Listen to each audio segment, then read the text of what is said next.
شروع اللہ کا نام لے کر جو بڑا مہربان نہایت رحم والا ہے۔ طٰہٰ، اے نبی صلی اللہ علیہ وآلہ وسلم، ہم نے تم پر قرآن اس لیے نازل نہیں کیا کہ تم مشقت میں پڑ جاؤ، مگر ہر اس شخص کی نصیحت کے لیے نازل کیا ہے جو خوف رکھتا ہے۔ یہ اس ذات کا اتارا ہوا ہے جس نے زمین اور اونچے اونچے آسمان بنائے، یعنی رحمان، جو عرش پر جلوہ افروز ہوا۔ جو کچھ آسمانوں میں ہے اور جو کچھ زمین میں ہے اور جو کچھ ان دونوں کے بیچ میں ہے اور جو کچھ مٹی کے نیچے ہے، سب اسی کا ہے۔ اور اگر تم پکار کر بات کہو تو کیا ہے، وہ تو آہستہ کہی ہوئی اور نہایت پوشیدہ بات تک کو جانتا ہے۔ اللہ وہ معبود برحق ہے کہ اس کے سوا کوئی معبود نہیں ہے، اس کے سب نام اچھے ہیں۔ اور کیا تمہیں موسیٰ کے حال کی خبر ملی ہے؟ جب انہوں نے آگ دیکھی تو اپنے گھر والوں سے کہا کہ تم یہاں ٹھہرو، میں نے آگ دیکھی ہے، میں وہاں جاتا ہوں، شاید اس میں سے میں تمہارے پاس انگارہ لاؤں یا آگ کے مقام سے اپنا رستہ معلوم کر سکوں۔ پھر جب وہ وہاں پہنچے تو آواز آئی کہ اے موسیٰ، میں تو تمہارا پروردگار ہوں، تو اپنے جوتے اتار دو، تم یہاں پاک میدان یعنی طویٰ میں ہو، اور میں نے تم کو منتخب کر لیا ہے، تو جو حکم دیا جائے اسے سنو۔ بے شک میں ہی اللہ ہوں، میرے سوا کوئی معبود نہیں، تو میری عبادت کیا کرو اور میری یاد کے لیے نماز پڑھا کرو۔ قیامت یقیناً آنے والی ہے، میں چاہتا ہوں کہ اس کے وقت کو پوشیدہ رکھوں تاکہ ہر شخص جو کوشش کرے اس کا بدلہ پائے۔ تو جو شخص اس پر ایمان نہیں رکھتا اور اپنی خواہش کے پیچھے چلتا ہے، کہیں تم کو اس کے یقین سے روک نہ دے، تو اس صورت میں تم ہلاک ہو جاؤ۔ اور اے موسیٰ، یہ تمہارے داہنے ہاتھ میں کیا ہے؟ انہوں نے کہا یہ میری لاٹھی ہے، اس پر میں ٹیک لگاتا ہوں اور اس سے اپنی بکریوں کے لیے پتے جھاڑتا ہوں، اور اس میں میرے اور بھی کئی فائدے ہیں۔ فرمایا کہ موسیٰ اسے زمین پر ڈال دو، تو انہوں نے اس کو ڈال دیا اور وہ یکا یک سانپ بن کر دوڑنے لگا۔ فرمایا کہ اسے پکڑ لو اور ڈرنا مت، ہم اس کو ابھی اس کی پہلی حالت پر لوٹا دیں گے، اور اپنا ہاتھ اپنی بغل میں دبا لو کہ وہ کسی عیب و بیماری کے بغیر سفید چمکتا دمکتا نکلے گا۔ یہ دوسری نشانی ہے تاکہ ہم تمہیں اپنے بڑے بڑے نشانات دکھائیں۔ تم فرعون کے پاس جاؤ کہ وہ سرکش ہو رہا ہے۔ کہا اے میرے پروردگار، اس کام کے لیے میرا سینہ کھول دے اور میرا کام آسان کر دے، اور میری زبان کی گرہ کھول دے تاکہ وہ میری بات سمجھ لے، اور میرے گھر والوں میں سے ایک کو میرا وزیر یعنی مددگار مقرر فرما، یعنی میرے بھائی ہارون کو۔ اس سے میری کمر کو مضبوط کر اور اسے میرے کام میں شریک کر، تاکہ ہم تیری بہت سی تسبیح کریں اور تجھے کثرت سے یاد کریں۔ تو ہم کو ہر حال میں دیکھ رہا ہے۔ فرمایا موسیٰ، تمہاری دعا قبول کی گئی، اور ہم نے تم پر ایک بار اور بھی احسان کیا تھا جب ہم نے تمہاری والدہ کو الہام کیا تھا جو تمہیں بتایا جاتا ہے۔ وہ یہ تھا کہ اسے یعنی موسیٰ کو صندوق میں رکھو، پھر اس صندوق کو دریا میں ڈال دو، تو دریا اس کو کنارے پر ڈال دے گا، اور میرا اور اس کا دشمن اسے اٹھا لے گا۔ اور موسیٰ، میں نے تم پر اپنی طرف سے محبت ڈال دی، اور اس لیے کہ تم میرے سامنے پرورش پاؤ۔ جب تمہاری بہن وہاں فرعون کے ہاں گئی اور کہنے لگی کہ میں تمہیں اس کا پتہ دوں جو اس کو پالے پوسے، تو اس طریق سے ہم نے تم کو تمہاری ماں کے پاس پہنچا دیا تاکہ ان کی آنکھیں ٹھنڈی ہوں اور وہ رنج نہ کریں۔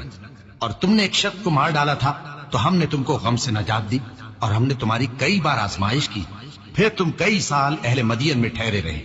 پھر اے موسیٰ، تم ایک اندازے پر آ پہنچے، اور میں نے تم کو اپنے کام کے لیے بنایا ہے، تو تم اور تمہارا بھائی دونوں ہماری نشانیاں لے کر جاؤ، اور میری یاد میں سستی نہ کرنا۔ دونوں فرعون کے پاس جاؤ کہ وہ سرکش ہو رہا ہے، اور اس سے نرمی سے بات کرنا، شاید وہ غور کرے یا ڈر جائے۔ دونوں کہنے لگے کہ اے ہمارے پروردگار، ہمیں خوف ہے کہ وہ ہم پر زیادتی کرنے لگے یا زیادہ سرکش ہو جائے۔ اللہ نے فرمایا کہ ڈرو مت، میں تمہارے ساتھ ہوں کہ سنتا اور دیکھتا ہوں۔ اچھا تو اس کے پاس جاؤ اور کہو کہ ہم آپ کے پروردگار کے بھیجے ہوئے ہیں، تو بنی اسرائیل کو ہمارے ساتھ جانے کی اجازت دیجیے اور انہیں عذاب نہ کیجیے۔ ہم آپ کے پاس آپ کے پروردگار کی طرف سے نشانی لے کر آئے ہیں، اور جو ہدایت کی بات مانے اس کو سلامتی ہو۔ ہماری طرف یہ وحی آئی ہے کہ جو جھٹلائے اور منہ پھیرے اس کے لیے عذاب تیار ہے۔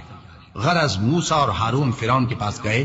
اس نے کہا کہ موسیٰ، تمہارا پروردگار کون ہے؟ کہا کہ ہمارا پروردگار وہ ہے جس نے ہر چیز کو اس کی شکل و صورت بخشی، پھر راہ دکھائی۔ کہا تو پہلی قوموں کا کیا حال ہوا؟ فرمایا کہ ان کا علم میرے پروردگار کو ہے جو کتاب میں لکھا ہوا ہے۔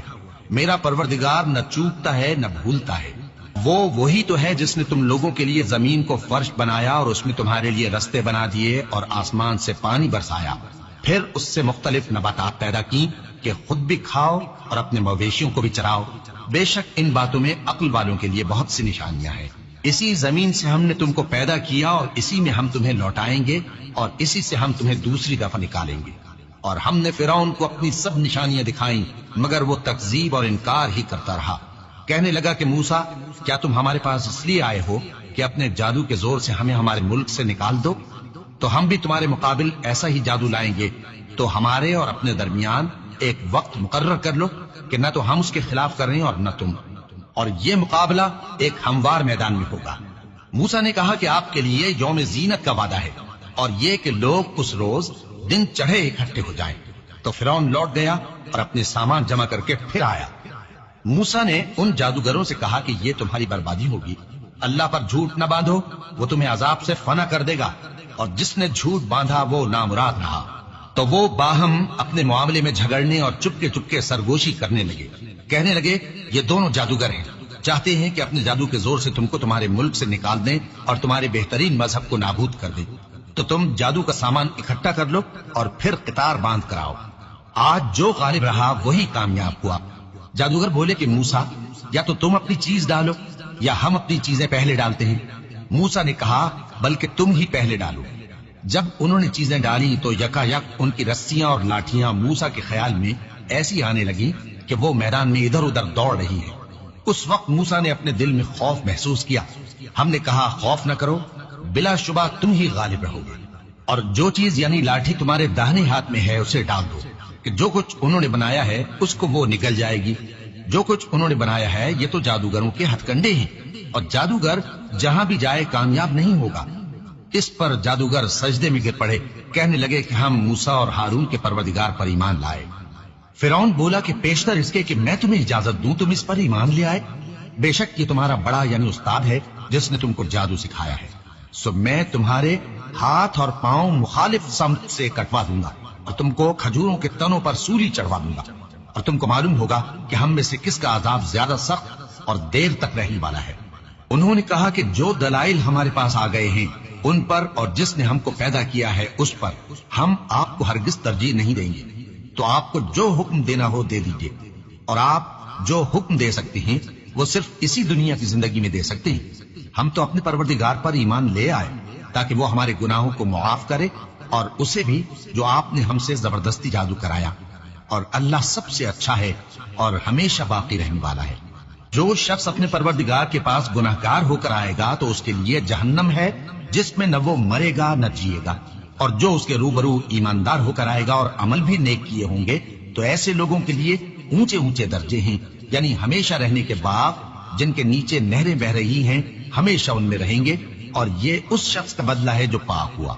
اور ہم نے موسیٰ کی طرف وہی بھیجی کہ ہمارے بندوں کو راتوں رات نکال لے جاؤ، پھر ان کے لیے سمندر میں لاٹھی مار کر خشک رستہ بنا دو، پھر تم کو نہ فرعون کے آ پکڑنے کا خوف ہوگا اور نہ غرق ہونے کا ڈر۔ پھر فرعون نے اپنے لشکروں کے ساتھ ان کا تعاقب کیا تو سمندر کی موجوں نے ان پر چڑھ کر انہیں ڈھانک لیا یعنی ڈبو دیا، اور فرعون نے اپنی قوم کو گمراہ کر دیا اور سیدھے رستے پر نہ ڈالا۔ اے آل یعقوب، ہم نے تم کو تمہارے دشمن سے نجات دی اور تورات دینے کے لیے تم سے کوہ طور کی داہنی جانب مقرر کی، اور تم پر من اور سلوہ نازل کیا، اور حکم دیا کہ جو پاکیزہ چیزیں ہم نے تم کو دی ہیں ان کو کھاؤ اور اس میں حد سے نہ نکلنا، ورنہ تم پر میرا غضب نازل ہوگا، اور جس پر میرا غضب نازل ہوا وہ ہلاک ہو گیا۔ اور جو توبہ کرے اور ایمان لائے اور عمل نیک کرے پھر سیدھے رستے چلے اس کو میں بخش دینے والا ہوں۔ اور اے موسیٰ، تم نے اپنی قوم سے آگے چلے آنے میں کیوں جلدی کی؟ کہا وہ میرے پیچھے آ رہے ہیں۔ اور اے میرے پروردگار، میں نے تیری طرف آنے کی جلدی اس لیے کی کہ تو خوش ہو جائے۔ فرمایا کہ ہم نے تمہاری قوم کو تمہارے بعد آزمائش میں ڈال دیا ہے، اور سامری نے ان کو بہکا دیا ہے۔ اور موسیٰ غصے اور غم کی حالت میں اپنی قوم کے پاس واپس آئے اور کہنے لگے کہ اے قوم، کیا تمہارے پروردگار نے تم سے اچھا وعدہ نہیں کیا تھا؟ کیا میری جدائی کی مدت تمہیں لمبی معلوم ہوئی، یا تم نے یہ چاہا کہ تم پر تمہارے پروردگار کی طرف سے غضب نازل ہو، اور اس لیے تم نے مجھ سے جو وعدہ کیا تھا اس کے خلاف کیا؟ وہ کہنے لگے کہ ہم نے اپنے اختیار سے آپ سے وعدہ خلافی نہیں کی، لیکن ہم ان لوگوں کے زیوروں کا بوجھ اٹھائے ہوئے تھے، پھر ہم نے اس کو آگ میں ڈال دیا، اور اسی طرح سامری نے ڈال دیا۔ تو اس نے ان کے لیے ایک بچڑا بنا دیا، یعنی ایک بے جان جسم جس میں گائے کسی آواز تھی۔ تو لوگ کہنے لگے کہ یہی تمہارا معبود ہے اور یہی موسیٰ کا معبود ہے، مگر وہ بھول گئے ہیں۔ تو کیا یہ لوگ نہیں دیکھتے کہ وہ ان کی کسی بات کا جواب نہیں دیتا اور نہ ان کے نقصان اور نفع کا کچھ اختیار رکھتا ہے؟ اور ہارون نے ان سے پہلے ہی کہہ دیا تھا کہ لوگوں، اس کے ذریعے تمہیں فتنے میں ڈال دیا گیا ہے، اور تمہارا پروردگار تو رحمان ہی ہے، تو میری پیروی کرو اور میرا کہا مانو۔ وہ کہنے لگے کہ جب تک موسیٰ ہمارے پاس واپس نہ آئے ہم تو اس کی پوجا پر قائم رہیں گے۔ پھر موسیٰ نے ہارون سے کہا کہ اے ہارون، جب تم نے ان کو دیکھا تھا کہ گمراہ ہو گئے ہیں تو تم کو کس چیز نے روکا تھا؟ یعنی اس بات سے کہ تم میرے پیچھے چلے آؤ، بھلا تم نے میرے حکم کے خلاف کیوں کیا؟ کہنے لگے کہ اے ماں جائے، میری داڑھی اور سر کے بالوں کو نہ پکڑیے، میں تو اس سے ڈرا کہ آپ یہ نہ کہیں کہ تم نے بنی اسرائیل میں تفرقہ ڈال دیا اور میری بات کو ملحوظ نہ رکھا۔ موسیٰ نے فرمایا تو اے سامری، تیرا کیا حال ہے؟ اس نے کہا کہ میں نے ایسی چیز دیکھی جو اوروں نے نہیں دیکھی، تو میں نے فرشتے کے نقش پا سے مٹی کی ایک مٹھی بھر دی، پھر اس کو بچڑے کے جسم میں ڈال دیا اور مجھے میرے جی نے اس کام کو اچھا بتایا۔ موسیٰ نے کہا جا، تجھ کو دنیا کی زندگی میں یہ سزا ہے کہ کہتا رہے کہ مجھ کو ہاتھ نہ لگانا، اور تیرے لیے ایک اور وعدہ ہے، یعنی عذاب کا جو تجھ سے ٹل نہ سکے گا، اور جس معبود کی پوجا پر تو جمع ہوا تھا اس کو دیکھ، ہم اسے جلا دیں گے، پھر اس کی راکھ کو اڑا کر دریا میں بکھیر دیں گے۔ تمہارا معبود تو اللہ ہی ہے، جس کے سوا کوئی معبود نہیں، اس کا علم ہر چیز پر محیط ہے۔ اس طرح ہم تم سے وہ حالات بیان کرتے ہیں جو گزر چکے ہیں، اور ہم نے تمہیں اپنے پاس سے نصیحت کی کتاب عطا فرمائی ہے۔ جو شخص اس سے منہ پھیرے گا وہ قیامت کے دن گناہ کا بوجھ اٹھائے گا۔ ایسے لوگ ہمیشہ اس عذاب میں مبتلا رہیں گے، اور یہ بوجھ قیامت کے روز ان کے لیے برا ہوگا۔ جس روز سور پھونکا جائے گا اور ہم گناہگاروں کو یوں اکٹھا کریں گے کہ ان کی آنکھیں نیلی نیلی ہوں گی، تو وہ آپس میں آہستہ آہستہ کہیں گے کہ تم دنیا میں صرف 10 ہی دن رہے ہو۔ جو باتیں یہ کریں گے ہم خوب جانتے ہیں۔ اس وقت ان میں سب سے اچھی راہ والا یعنی عاقل و ہوشمند کہے گا کہ نہیں، بلکہ صرف ایک ہی روز ٹھہرے ہو۔ اور اے نبی صلی اللہ علیہ وآلہ وسلم، لوگ تم سے پہاڑوں کے بارے میں دریافت کرتے ہیں، کہہ دو کہ میرا رب ان کو راکھ بنا کر بکھیر دے گا، پھر زمین کو ہموار میدان کر چھوڑے گا جس میں تم کوئی نشیب و فراز نہ دیکھو گے۔ اس روز لوگ پکارنے والے کے پیچھے چلیں گے اور اس کی پیروی سے انحراف نہ کر سکیں گے، اور رحمان کے سامنے آوازیں پست ہو جائیں گی، تو تم ایک ہلکی آواز کے سوا کوئی آواز نہ سنو گے۔ اس روز کسی کی سفارش کچھ فائدہ نہ دے گی مگر اس شخص کی جسے رحمان اجازت دے اور اس کی بات کو پسند فرمائے۔ جو کچھ ان کے آگے ہے اور جو کچھ ان کے پیچھے ہے وہ اس کو جانتا ہے، اور وہ اپنے علم سے اللہ کے علم کا احاطہ نہیں کر سکتی۔ اور اس زندہ و قائم کے روبرو منہ لٹک جائیں گے، اور جس نے ظلم کا بوجھ اٹھایا وہ نامراد رہا، اور جو نیک کام کرے گا اور مومن بھی ہوگا تو اس کو نہ ظلم کا خوف ہوگا اور نہ نقصان کا۔ اور ہم نے اس کو اسی طرح کا قرآن عربی نازل کیا ہے، اور اس میں طرح طرح کے ڈراوے بیان کر دیے ہیں تاکہ لوگ پرہیزگار بنے یا اللہ ان کے لیے نصیحت پیدا کر دے۔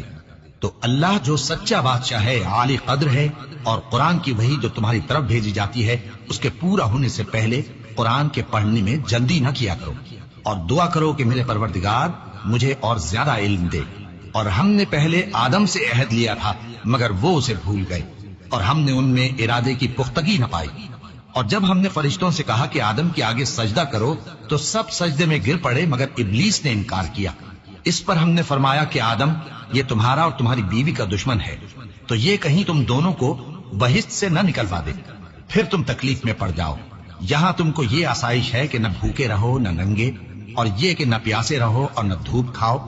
پھر شیطان نے ان کے دل میں وسوسہ ڈالا اور کہا کہ آدم، بھلا میں تم کو ایسا درخت بتاؤں جو ہمیشہ کی زندگی کا باعث ہو اور ایسی بادشاہت کہ کبھی زائل نہ ہو؟ تو دونوں نے اس درخت کا پھل کھا لیا تو ان پر ان کی شرمگاہیں ظاہر ہو گئیں، اور وہ اپنے اوپر بہشت کے پتے چپکانے لگے۔ اور آدم نے اپنے پروردگار کے حکم کے خلاف کیا تو وہ اپنے مقصد سے بے راہ ہو گئے۔ پھر ان کے پروردگار نے ان کو نوازا تو ان پر مہربانی سے توجہ فرمائی اور سیدھی راہ بتائی۔ فرمایا کہ تم دونوں یہاں سے نیچے اتر جاؤ، تم میں بعض کے دشمن ہوں گے، پھر اگر میری طرف سے تمہارے پاس ہدایت آئے تو جو شخص میری ہدایت کی پیروی کرے گا وہ نہ گمراہ ہوگا اور نہ تکلیف میں پڑے گا، اور جو میری نصیحت سے منہ پھیرے گا اس کی زندگی تنگ ہو جائے گی، اور قیامت کو ہم اسے اندھا کر کے اٹھائیں گے۔ وہ کہے گا کہ میرے پروردگار، تو نے مجھے اندھا کر کے کیوں اٹھایا؟ میں تو دیکھتا بھالتا تھا۔ اللہ فرمائے گا کہ ایسا ہی چاہیے تھا، تیرے پاس ہماری آیتیں آئیں تو تو نے ان کو بھلا دیا، اسی طرح آج ہم تجھ کو بھلا دیں گے۔ اور جو شخص حد سے نکل جائے اور اپنے پروردگار کی آیتوں پر ایمان نہ لائے، ہم اس کو ایسا ہی بدلہ دیتے ہیں، اور آخرت کا عذاب بہت سخت اور ہمیشہ باقی رہنے والا ہے۔ تو کیا یہ بات ان لوگوں کے لیے موجب ہدایت نہ ہوئی کہ ہم ان سے پہلے بہت سے فرقوں کو ہلاک کر چکے ہیں جن کے رہنے کے مقامات میں یہ چلتے پھرتے ہیں؟ عقل والوں کے لیے اس میں بہت سی نشانیاں ہیں۔ اور اگر ایک بات تمہارے پروردگار کی طرف سے پہلے صادر اور جزائے اعمال کے لیے ایک میعاد مقرر نہ ہو چکی ہوتی تو نزول عذاب لازم ہو جاتا۔ پس جو کچھ یہ بکواس کرتے ہیں اس پر صبر کرو، اور سورج کے نکلنے سے پہلے اور اس کے غروب ہونے سے پہلے اپنے پروردگار کی تسبیح و تحمید کیا کرو، اور رات کی کچھ گھڑیوں میں بھی اس کی تسبیح کیا کرو، اور دن کے مختلف اوقات یعنی دوپہر کے وقت بھی، تاکہ تم خوش ہو جاؤ۔ اور کئی طرح کے لوگوں کو جو ہم نے دنیا کی زندگی میں آرائش کی چیزوں سے نوازا ہے تاکہ ان کی آزمائش کریں، ان پر نگاہ نہ کرنا، اور تمہارے پروردگار کی عطا فرمائی ہوئی روزی بہت بہتر اور باقی رہنے والی ہے۔ اور اپنے گھر والوں کو نماز کا حکم کرو اور اس پر قائم رہو۔ ہم تم سے روزی کے خواستگار نہیں، بلکہ تمہیں ہم روزی دیتے ہیں، اور نیک انجام اہل تقوی کا ہے۔ اور کہتے ہیں کہ یہ پیغمبر اپنے پروردگار کی طرف سے ہمارے پاس کوئی نشانی کیوں نہیں لائے؟ کیا ان کے پاس پہلی کتابوں کی نشانی نہیں آئی؟ اور اگر ہم ان کو پیغمبر کے بھیجنے سے بیشتر کسی عذاب سے ہلاک کر دیتے تو یہ کہتے کہ اے ہمارے پروردگار، تو نے ہماری طرف کوئی پیغمبر کیوں نہ بھیجا کہ ہم ذلیل اور رسوا ہونے سے پہلے تیرے احکام کی پیروی کرتے۔ کہہ دو کہ سب نتائج اعمال کے منتظر ہیں، سو تم بھی منتظر رہو، ان قریب تم کو معلوم ہو جائے گا کہ دین کے سیدھے رستے پر چلنے والے کون ہیں اور جنت کی طرف راہ پانے والے کون ہیں، ہم یا تم۔